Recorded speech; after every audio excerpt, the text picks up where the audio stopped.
नमस्कार, जन उत्तराखंड में आप सभी का स्वागत है। मैं हूं प्रभात। सबसे पहले नजर हेडलाइंस पर।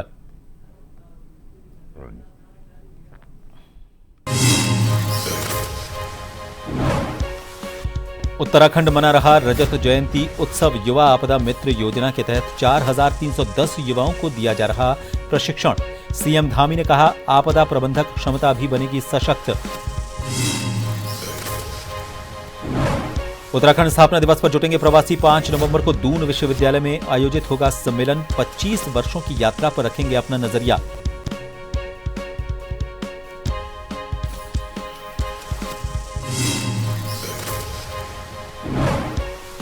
उत्तराखंड बाल आयोग ने ली न्याय बोर्ड और चाइल्ड हेल्पलाइन की समीक्षा बैठक। अध्यक्ष खन्ना ने कहा, तीनों संगठनों के बीच समन्वय में दिख रही थी कमी।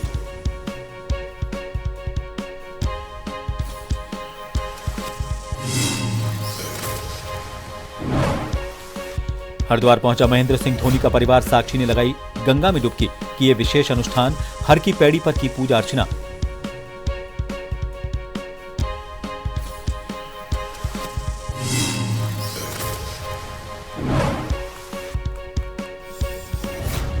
और नहाय खाए के साथ शुरू हुआ छठ पर्व। काशीपुर में 8 से 10 जगहों पर घाट हो रहे तैयार।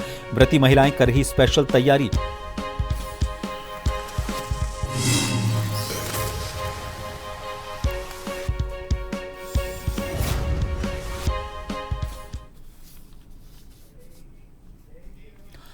राज्य स्थापना के रजत जयंती वर्ष में प्रवासी उत्तराखंडी 5 नवंबर को दून विश्वविद्यालय में जुटने जा रहे हैं। मौका है दूसरे प्रवासी उत्तराखंडी सम्मेलन के आयोजन का। इस एक दिवसीय सम्मेलन में उत्तराखंड की 25 वर्ष की यात्रा पर प्रवासी उत्तराखंडी अपने नजरिए को सामने रखेंगे।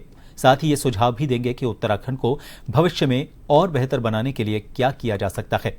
अभी तक विभिन्न राज्यों के 200 प्रवासियों ने अपना पंजीकरण करवा लिया है।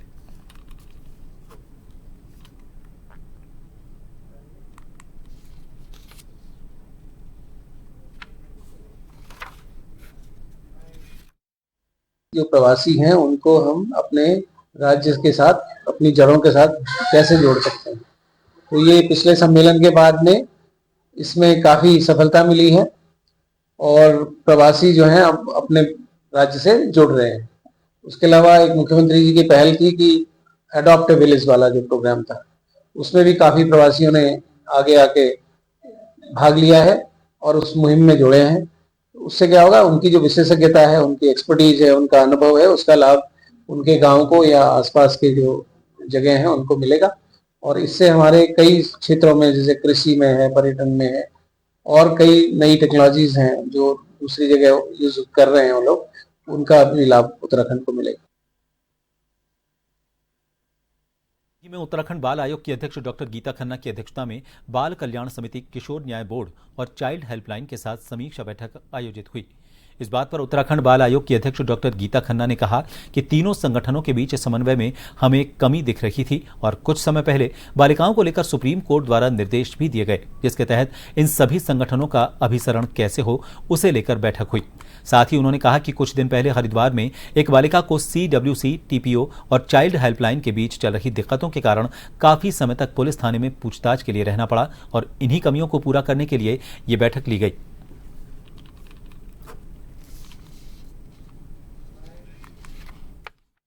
देखिए, बहुत इम्पॉर्टेंट है क्योंकि CWC का इस 3 वर्ष वाला जो गठन होता है वो अभी हाल ही में हुआ है और चाइल्ड लाइन का भी सिस्टम जैसे पहले प्राइवेट सेक्टर से अब गवर्नमेंट सेक्टर को गया है और उनके बीच का हमें तारतम्य में कुछ कमी दिख रही थी। उनका DPO के साथ कनेक्ट थोड़ा मिसिंग था और क्योंकि मैंने अभी हाल ही में सुप्रीम कोर्ट और हाई कोर्ट की भी अपनी गर्ल चाइल्ड की मीटिंग्स अटेंड करी थी, वहाँ से भी कुछ डायरेक्शन से, तो हमने उनको उनके बीच का कन्वर्जेंस कैसे होगा, प्लस वो अपने लाइन डिपार्टमेंट से काम कैसे लेंगे।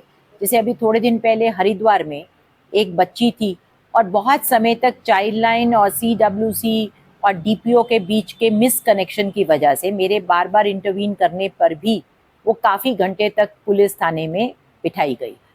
दूसरे शहर की थी, दूसरे प्रदेश की थी, लेकिन कहीं का भी हो, देश का हो, प्रदेश का हो, विदेश का हो, बच्चा कोई भी पुलिस स्टेशन में रिक्वायर्ड टाइम से ज़्यादा नहीं रहना चाहिए और वो भी महिला लड़की गर्ल चाइल्ड तो बिल्कुल नहीं रहनी चाहिए। तो यही सब कमियों को देखते हुए हमने ये रिव्यू और इंस्ट्रक्शन कह लीजिए ये बैठक बुलाई थी। खाद्यान्न उठान की खराब स्थिति को लेकर पूर्व विधायक नारायण पाल ने आरएफसी कार्यालय में जाकर धरना और तालाबंदी कर नाराजगी जताई। नरेंद्र पाल ने विभाग पर आरोप लगाते हुए कहा कि विभाग और राइस मिल वालों की मिली भगत का खमियाजा किसानों को भुगतना पड़ रहा है।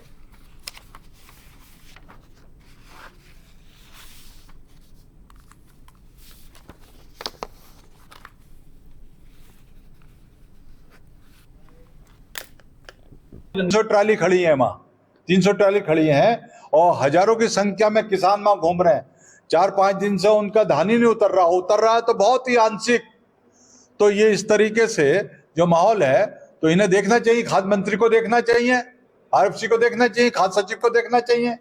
तो देख नहीं रहे हैं, किसान परेशान हो रहा है इनकी दलालों से और विभाग के लोगों से और कुछ चंद व्यापारियों से इनकी मिलीभगत है। ये किसान को चूना लगा रहे हैं। नो किसान का माल नहीं उठ रहा है तो ये साफ दर्शा रहा है कि औने पौने दाम में जो बड़े बड़े लोग हैं, जो रिलायंस टाइप की जो एजेंसीज हैं, वो आकर के उन किसानों के मालों को बहुत सस्ता उठाएंगे। जितनी उनकी लागत है उतना में भी क्योंकि स्टोर करने की क्षमताएं नहीं है, जैसा बड़े भाई साहब ने बताया।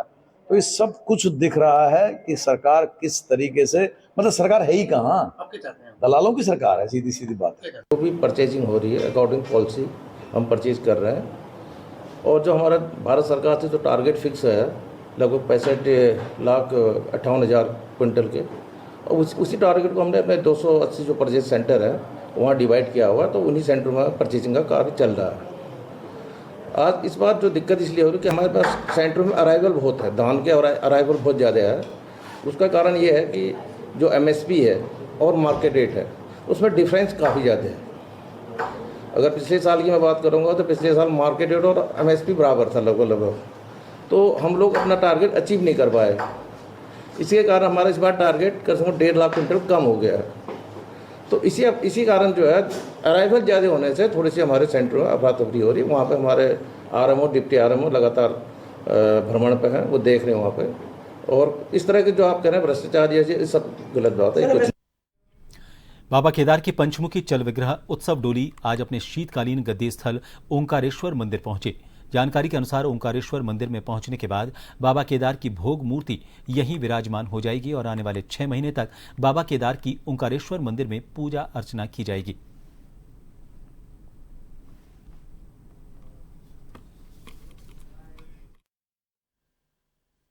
भगवान केदारनाथ जी की पंचमुखी उत्सव डोली 6 महीने के प्रवास केदारनाथ जी से आज ओंकारेश्वर मंदिर ऊखी मठ में अपनी 3 दिवसीय पैदल यात्रा के बाद पहुंच चुकी है।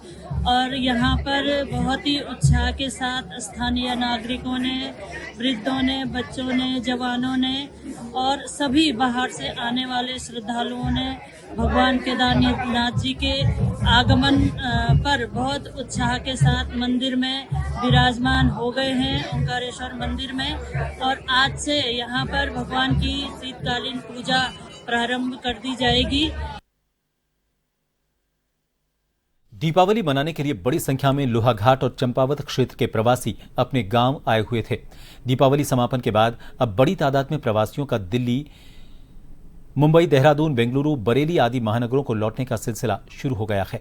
इस कारण अब रोडवेज बसों में यात्रियों की भारी भीड़ उमड़ रही है। जानकारी के अनुसार सीटों के लिए मारामारी तक मची हुई है।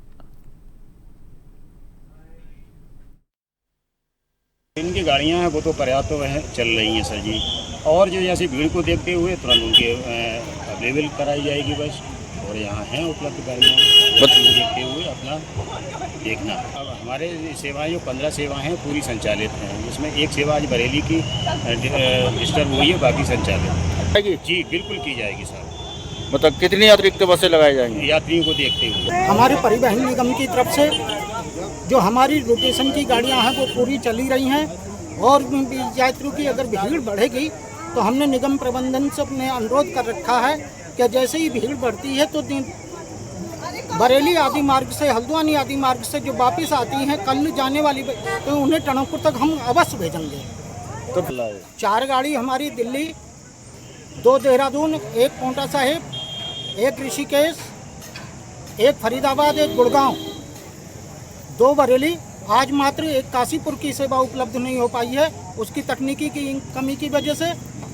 और हमने अपने निगम प्रबंधन से अनुरोध करा है कि उसकी तकनीकी जो कमियां हैं उसे दूर करके जो उस गाड़ी को शीघ्र उपलब्ध कराई जाए।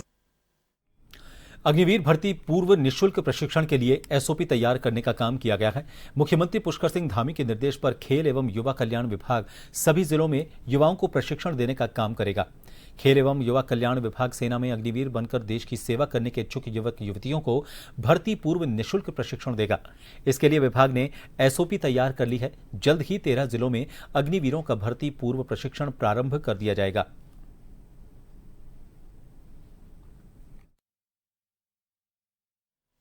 उत्तराखंड एक सैनिक बहुल प्रदेश है। देश की सेना का 17.5% की पूर्ति हमारा छोटा सा राज्य करता है। चाहे सैन्य अधिकारी के रूप में हो, चाहे एक सैनिक के रूप में हो, यहाँ के नौजवान देश की सीमा पर जाकर देश की रक्षा करना चाहते हैं। और अग्निवीर योजना जब से शुरू हुई है, एक यंग फौज हमारी तैयार हो रही है। मैं लंसडाउन में जाकर उन अग्निवीरों से मिला था, अभी मैं गया था। और हमने, क्योंकि अभी हम सैनिक कल्याण के विभाग के माध्यम से इनको प्री ट्रेनिंग कराते हैं। और मैं आभार व्यक्त करना चाहता हूं माननीय मुख्यमंत्री जी का कि इनकी जो डाइट के लिए धनराशि मिलती थी बहुत कम थी, माननीय मुख्यमंत्री जी ने उसको बढ़ा दिया है। अग्निवीर योजना को लेकर राजनीतिक बयानबाजी भी तेज हो गई है। भाजपा प्रदेश प्रवक्ता कमलेश रमन ने कहा है कि कांग्रेस इस योजना पर बिना वजह हो हल्ला कर रही है, युवाओं की भावनाओं को समझने में नाकाम साबित हो रही है। उन्होंने कहा कि अग्निवीर योजना देशभक्ति से जुड़ी पहल है, जिसमें युवाओं को सेवा का मौका मिलता है। 4 साल की सेवा के बाद उन्हें आरक्षण और स्थायी नौकरी के अवसर भी प्राप्त होते हैं। कमलेश रमन के अनुसार युवा इस योजना में बढ़ चढ़कर हिस्सा ले रहे हैं, लेकिन कांग्रेस केवल राजनीतिक लाभ के लिए बयानबाजी कर रही है।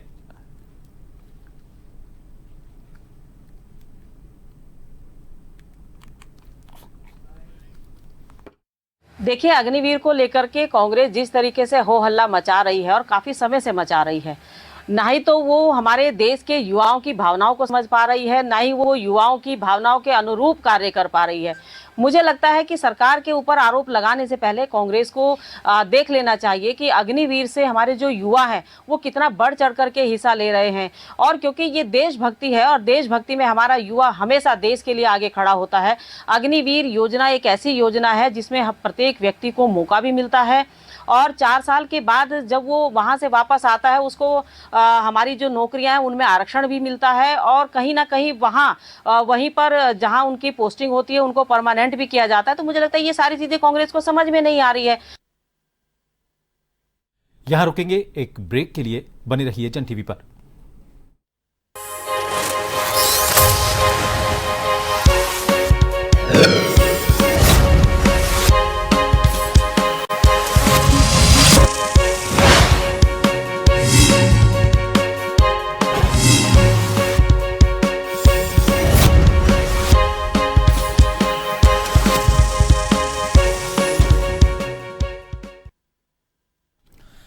ब्रेक के बाद एक बार फिर आप सभी का स्वागत है।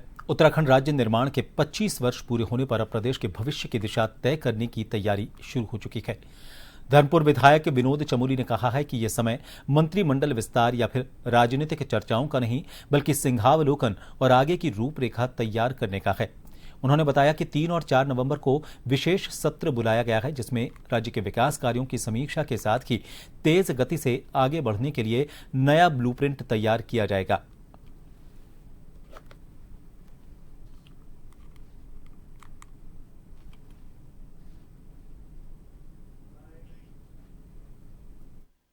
मंत्रिमंडल विस्तार या बाकी की चीजों का नहीं है। अभी तो हमको देखना यह है कि हम उत्तराखंड के लिए क्या और बेहतर कर सकते हैं। 25 साल उत्तराखंड राज्य निर्माण के पूरे हो रहे हैं, तो ये समीक्षा का समय भी है और आगे का जो हमारा जो रोड मैप तैयार होना है उसके लिए भी हम लोग इसमें आगे के लिए कुछ व्यवस्था बनाएंगे और इसी को लेकर एक स्पेशल सेशन में हम लोगों ने 3-4 तारीख को बुलाया है, तो विधानसभा में भी इसकी चर्चा होगी। तो सही मामले में एक सिंहावलोकन जैसे होता है, जब हम आगे बढ़ते हैं तो शेर जब आगे बढ़ता है तो पीछे मुड़ के भी देखता है कि आखिर मैं क्या क्या करके आया हूँ, कितना रास्ता मैंने तय किया। तो सिंहावलोकन का समय हमारे लिए है। हल्द्वानी जेल का संयुक्त रूप से निरीक्षण जिला जज, डीएम और एसएसपी नैनीताल द्वारा किया गया निरीक्षण, जहां पर जेल में बंदियों को मिलने वाली सुविधाओं के बारे में जानकारी ली गई। जिला जज हरीश गोयल, डीएम ललित मोहन रयाल और एसएसपी प्रहलाद मीणा ने जेल के अंदर बंदियों के साथ बातचीत करते हुए उनका किस तरह से सुविधा उनको दी जा रही है, इस पर जेल अधीक्षक प्रमोद पांडेय से बात की।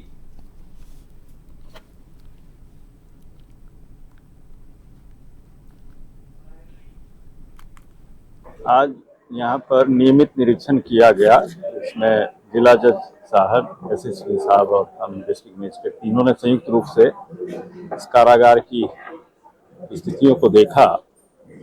बंदियों से भी फीडबैक लिया गया। तो ये देखा गया कि सबको निःशुल्क चिकित्सकीय सहायता और विधिक सहायता निःशुल्क मिलनी चाहिए। जो सिद्ध दोष बंदी हैं, उनके जो हुनर के काम हैं, उनके जो हस्त कौशल के काम हैं, तो उसको भी देखा गया। यहाँ जो अधीक्षक हैं कारागार के, उन्हें कहा गया है कि वो अगर और ट्रेड्स चाहते हैं तो स्किल डेवलपमेंट से हम लोग उसको देखेंगे कि टाई अप करा देंगे।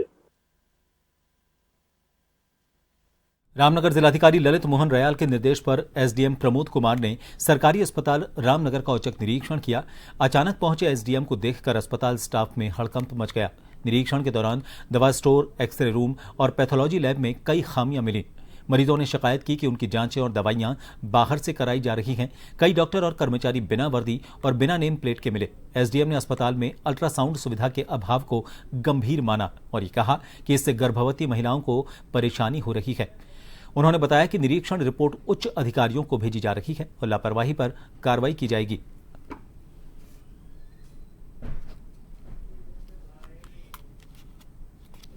कुछ डॉक्टर्स का जो परफॉर्मेंस है वो काफ़ी स्लो है। काफ़ी स्लो इन द सेंस, मतलब कि सुबह से लेकर अभी तक हम लोग जब इंस्पेक्शन किया था लगभग 2.5 घंटा करीब हो चुका था। मॉर्निंग अगर 1.5 से 2 घंटा, तो 4 से 5 पेशेंट देखा गया उनके द्वारा, जबकि कुछ के द्वारा काफ़ी अच्छा भी देखा गया है। जैसे कुछ हम लोग पैथोलॉजिस्ट वगैरह, कुछ लोगों को और सर्जन, जो ऑर्थोपेडिक सर्जन वगैरह चेक कर रहे थे, तो लोगों ने लगभग 89-90 के आसपास के पेशेंट देखे हुए हैं। तो ऐसा क्यों है, इसके लिए एक इश्यू आ रहा है। आज सुबह थोड़ा सा सफाई कर्मियों के बीच में और मेट्रन के बीच में कुछ विवाद भी हुआ था। वो क्यों हुआ था उसकी बाद में बात करी। बाद में अब सब लोग, दोनों पक्ष तैयार हो गए हैं, अब सब काम सुचारू रूप से चालू हो गया है। बाकी अभी हम लोग जांच कर ही रहे हैं और जो भी कुछ कमियां होंगी उस पर कार्रवाई की जाए, करने के लिए उच्च अधिकारियों को लिखा जाए। दून पुलिस ने देर शाम सार्वजनिक जगहों पर शराब पीने वालों के खिलाफ सख्त कार्रवाई की है। नेहरू कॉलोनी थाना क्षेत्र में पुलिस टीम ने चेकिंग अभियान चलाते हुए सड़क किनारे और वाहनों में शराब पी रहे 18 लोगों को रंगे हाथ गिरफ्तार किया। पुलिस ने सभी आरोपितों को एक बस में बिठाकर थाने पहुंचाया, जिसे देखकर स्थानीय लोगों ने मजाक में कहा कि शराबियों की बारात जा रही है। थाने में पूछताछ के बाद सभी के खिलाफ धारा 51 पुलिस एक्ट के तहत कार्रवाई करते हुए हर एक से 4,500 रुपए का जुर्माना वसूला गया।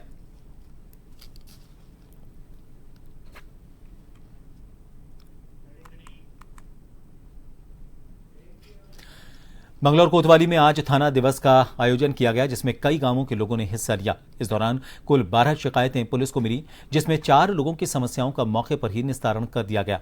बाकी 2 लोगों को जल्द ही उनकी शिकायत के आधार पर मुकदमा दर्ज कराने का आश्वासन दिया गया है।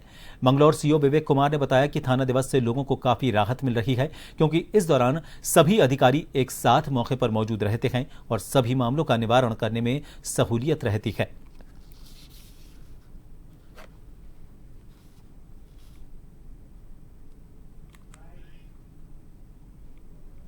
पहले से सर्वविदित है कि हर माह जो है थाना दिवस का आयोजन किया जाता है। तो आज 25 अक्टूबर 2025 को थाना मंगलौर परिसर में थाना दिवस का आयोजन किया गया, जिसमें लगभग 12 के करीब 1 दर्जन से ज़्यादा जो कंप्लेनेंट है वो मौके पर आए।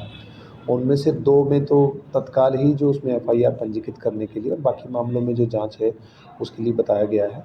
और हमेशा की तरह पहले भी मैं कहूँगा कि थाना दिवस जो प्रोग्राम है उसका उद्देश्य ये है कि जो जितने भी स्टेक होल्डर हैं, वो एक साथ वहाँ पर मौजूद रहें, सभी चौकी इंचार्ज, SSI, SHO, जो सुनवाई है वो उस तरह की हो कि वो मौके पे ही ज़्यादातर का निस्तारण किया जा सके।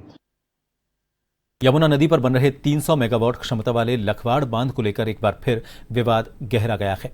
बांध परियोजना से प्रभावित किसानों ने मुआवजा और रोजगार की मांग को लेकर डैम साइट पर धरना शुरू कर दिया है। ग्रामीणों का आरोप है कि अब तक उन्हें उनकी परिसंपत्तियों का उचित मुआवजा नहीं मिला है और स्थानीय युवाओं को रोजगार से भी वंचित रखा गया है। प्रभावितों का कहना है कि कई बार ज्ञापन देने के बावजूद प्रशासन और निर्माणदायी कंपनी ने उनकी समस्याओं पर ध्यान नहीं दिया। धरने के दौरान ग्रामीणों ने बताया कि सुरंग विस्फोटों से गांवों के मकानों और खेतों में दरारें आ गई हैं, जिससे भारी नुकसान हुआ है। उन्होंने चेतावनी दी कि अगर जल्द समाधान नहीं निकला तो धरना अनिश्चित काल तक जारी रहेगा।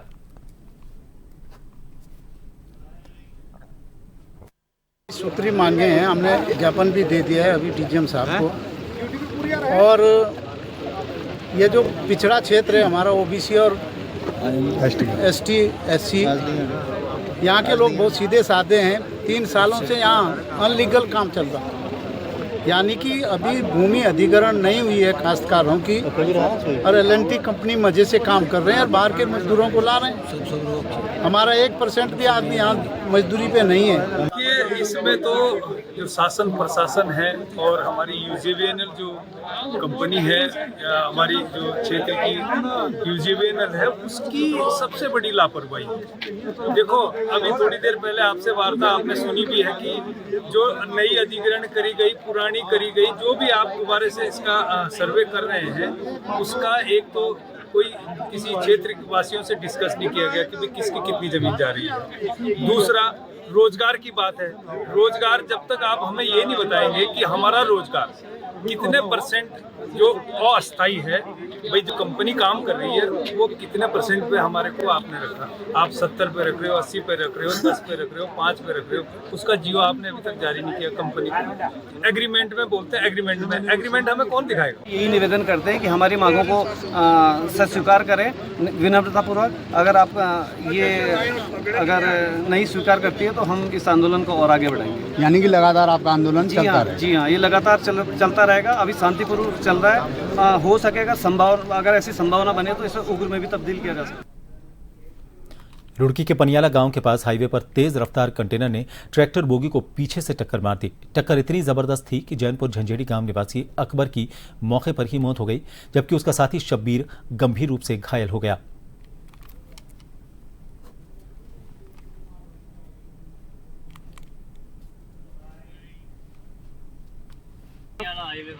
क्या हुआ? एक्सीडेंट, गाड़ी वाले ने पीछे से ट्रैक्टर वाले को टक्कर मारी। अच्छा, कोई मरा भी? हाँ जी। कौन? भगवानपुर के हैं वो ट्रैक्टर वाले। अच्छा, तो मौत हुई? एक मर गया, एक दूसरा घायल, वो भी सीरियस ही। भारत के पूर्व क्रिकेटर कप्तान महेंद्र सिंह धोनी की पत्नी साक्षी धोनी हरिद्वार में हर की पैड़ी पर पहुंची। साक्षी धोनी ने यहां पर गंगा की पूजा अर्चना की और गंगा सभा के पदाधिकारियों से यहां की महिमा के बारे में जाना। साक्षी धोनी ने 1 घंटे से ज्यादा समय तक हर की पैड़ी पर समय बिताया। इस दौरान परिवार के अन्य सदस्यों के साथ साथ उनकी बेटी जीवा भी उनके साथ रही। बताया जा रहा है कि दीपावली के मौके पर साक्षी अपने देहरादून स्थित आवास पर आई हुई थी। रांची लौटने से पहले साक्षी धोनी ने हरिद्वार की हर की पैड़ी पहुंचकर मां गंगा की पूजा अर्चना की। वहां मौजूद जरूरतमंदों को भोजन इत्यादि वितरित किए। साक्षी के साथ उनकी बेटी जीवा भी मौजूद थी। जीवा ने वहां मौजूद तीर्थ पुरोहितों से हरिद्वार की महिमा के बारे में भी जाना। इसके साथ ही तीर्थ पुरोहितों ने उनसे बातचीत भी की।